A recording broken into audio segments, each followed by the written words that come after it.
Nous sommes en direct aujourd'hui. Aujourd'hui, c'est samedi, le 27? Le 26 octobre. Alors, verset biblique clé encore, entreprise missionnaire, aide missionnaire internationale de la ville d'Oshawa, la région de Durham et la province de l'Ontario, Canada, la nation et le continent, l'Amérique du Nord. Pas l'Amérique du Sud, l'Amérique du Nord. Il fait froid ici. Il commence à faire froid. Alors, Pierre Roussel ici, l'apôtre Pierre Roussel, Pierre-Georges Roussel. Alors, aujourd'hui, nous allons regarder à Marc 4, 17, faire certain que tout marche bien. Ça, c'est en direct et avec le webcam pour nos enseignements sur YouTube. Alors, nous regardons aussi aujourd'hui Marc 4, 17. Alors, commençons. Et ils n'ont pas de racines en eux-mêmes. Oh non, c'est pas bon ça. Et ainsi, il dure seulement pour un temps. Il dure, mais il dure seulement pour un temps. Clé. Ensuite, quand survient la tribulation, pas la grande tribulation, mais la tribulation, les problèmes, ou la persécution à cause de la parole de Dieu, semer la parole, il trébuche aussitôt. Lisons là le même enseignement, le même verset dans la Bible amplifiée. Ils n'ont pas de véritable racine en eux-mêmes, et ainsi ils durent un petit peu de temps. Mais puissent, lorsque les troubles ou la persécution surviennent à cause de la parole ou à cause de la semence de la parole, ils sont immédiatement offensés, deviennent mécontents, indignés, pleins de ressentement, et ils trébuchent et tombent. Boum! Yeah! L'Église est pleine de croyants comme cela. Alors ici, premièrement, mot-clé, surviennent. Les troubles, ils surviennent. C'est un mot très intéressant. C'est Strong's numéro 1096. Greens ayant en lieu où le même mot se trouve au verset 37. Nous allons regarder cela. Verset 37 de la même parabole, tout cela dénotant une guerre spirituelle à cause du verset 15. Alors, regardons verset 37 avec le mot surviennent. Il s'éleva un grand tourbillon. S'éleva, c'est le même mot dans le grec, c'est le mot genomai. OK? Et ensuite, j'ai marqué dénotant une guerre spirituelle à cause de verset 15. Retournons à verset 15 dans Marc 4 encore. Nous sommes toujours dans Marc 4. Verset 15, c'est marqué ici. Les uns sont le long du chemin où la parole est semée. Quand ils l'ont entendu, aussitôt Satan, vient et enlève la parole qui a été semée en eux. Très clair dans la parole, il a la capacité de faire cela. C'est pour ça que j'ai marqué la guerre spirituelle. Les paraboles du semeur concernant tout l'ensemencement de la parole comme une graine, comme une semence, mais dans le contexte d'une guerre spirituelle. Et nous allons toucher un peu plus sur cela. Mot-clé encore aussi, à cause de la parole, à cause les problèmes, les troubles s'élèvent à cause de la parole, ou à cause de la parole semée ou semer la parole, comme une semence, le diable est prêt à faire tout ce qu'il peut pour vous empêcher de semer la parole comme une semence, afin de vous empêcher d'avoir une récolte de cette semence. Il ne veut pas que vous ayez une récolte. Non. Mais Dieu veut que nous ayons une récolte de sa parole. C'est pour ça qu'il nous a donné la parabole du semeur. Il n'y a pas d'exception, il n'y a pas de raison pour avoir l'ignorance dans l'Église parce que Dieu nous a tous donné dans sa parole les avertissements, tout cela. Ici, j'ai marqué mot-clé à cause de la parole, OK? Le diable n'a pas tellement peur de la parole. Non, il n'a pas peur de la parole. Il a peur de la parole semée et crue dans notre cœur. Lui, il tremble qu'il y a un jour que vous allez non seulement semer la parole, mais la croire dans le cœur, dans ton cœur. Parce que c'est ça qui met Dieu à l'œuvre. La foi met Dieu à l'œuvre, mais la foi dans le cœur. Quand vous commencez à éprouver des problèmes, ne commencez pas à penser que c'est l'œuvre de Dieu. Oh, Dieu m'aime pas, Dieu me cause des problèmes, Dieu me donne des casse-têtes. Non, non, non, c'est pas Dieu qui vous cause des problèmes, c'est le diable. Le diable. Vous devez donc apprendre à continuer à semer la parole. C'est ce dont parle Luc 8, 15, sur lequel j'ai déjà fait un enseignement. Alors, allez à 8, 15, Luc 8, 15 pour vous-même. OK? L'endurance, parce que Luc 15 parle de l'endurance. La persévérance, la persistance sont grandement nécessaires pour semer la parole. Pour semer la parole comme une graine, une semence, surtout lorsque vous êtes attaqué. L'attaque.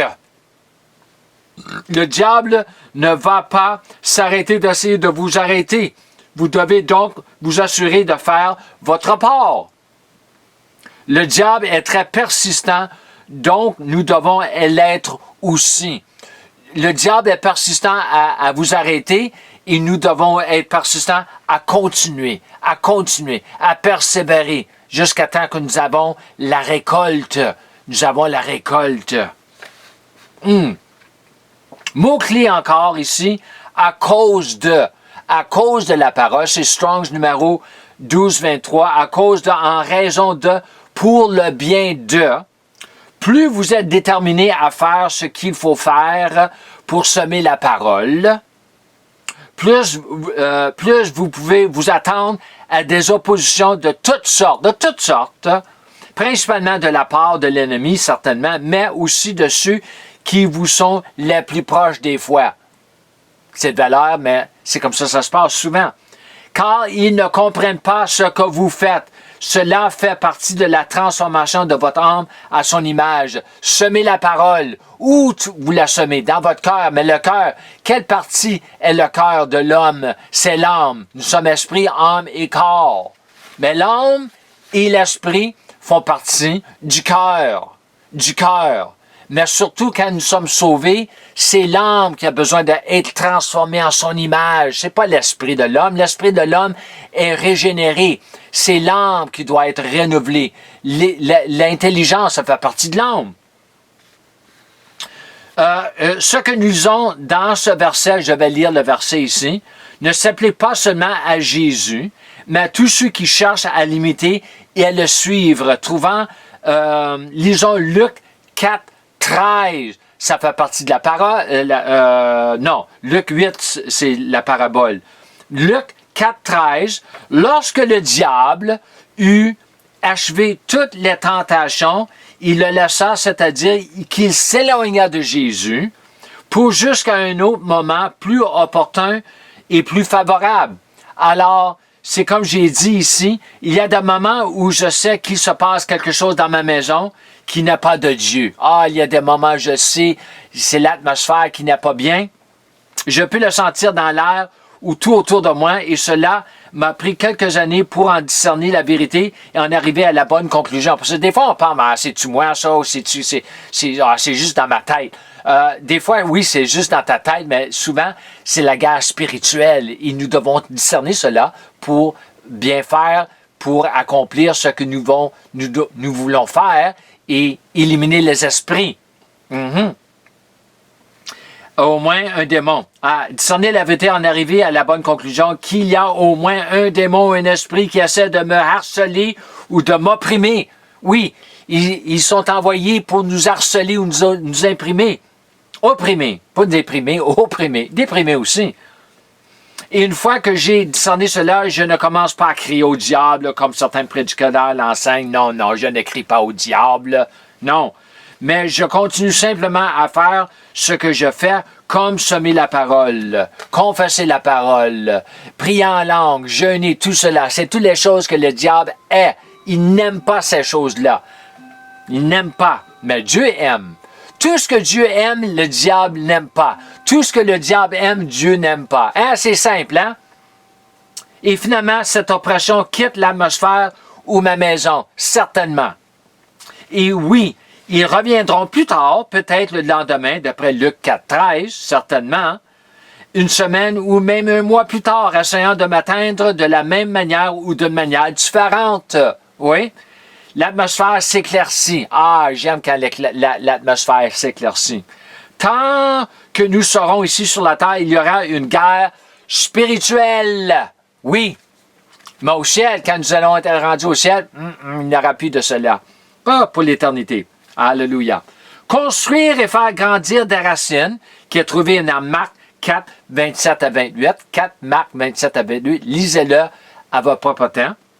Est essentiel si vous voulez endurer les ennuis que le diable va vous envoyer pour vous empêcher de semer la parole comme une semence. J'avoue que j'enseigne dans les moindres détails quand il s'agit de la parole afin que nous puissions comprendre certaines choses, afin de faire les bonnes choses quand il le faut. Quand tu es durant une guerre spirituelle, le démon est partout sur toi, nous devons savoir quoi faire. Nous devons savoir quoi faire pour l'arrêter, l'empêcher de faire qu'est-ce qu'il veut faire, nous détruire. Le diable n'a rien de mieux à faire que de vous harceler puisqu'il n'y a pas de lumière. Le diable n'a pas de lumière, il n'y a aucune lumière en lui. Il est plein de ténèbres, appelé aussi un génie maléfique, d'après la Bible amplifiée. Le Dieu de ce monde déchu, le prince de l'air. Le diable est, d'après le grec, le mot diable, ça vient du mot diablos, qui porte l'idée de celui qui pénètre. Il veut pénétrer pour pénétrer l'armure de Dieu. Si vous l'avez portée, si vous la portez, et si vous ne la portez pas, vous êtes une cible beaucoup plus facile. Alors, il faut faire certain que nous avons l'armure. Et même si vous avez l'armure, Jésus est l'armure de Dieu. Jésus marchait dans l'armure 24 heures par jour, 7 jours par semaine, 365 jours par année. Mais le diable, quand même, a essayé de l'opprimer. C'est très clair dans la parole. Alors, si le diable a essayé de l'opprimer, il va nous essayer certainement. Parce que nous ne sommes pas Jésus et nous n'avons pas la transformation complète dans notre âme en son image. Alors, je vous remercie aujourd'hui pour votre temps. J'espère que vous apprenez quelque chose avec tous ces enseignements que je vous fais. Et je vous encourage de marcher dans la plénitude de votre filiation en apprenant dans la plénitude de la grâce de Dieu et de la foi de Dieu, parce que c'est la foi qui donne accès à la grâce de Dieu. Shalom et Amen.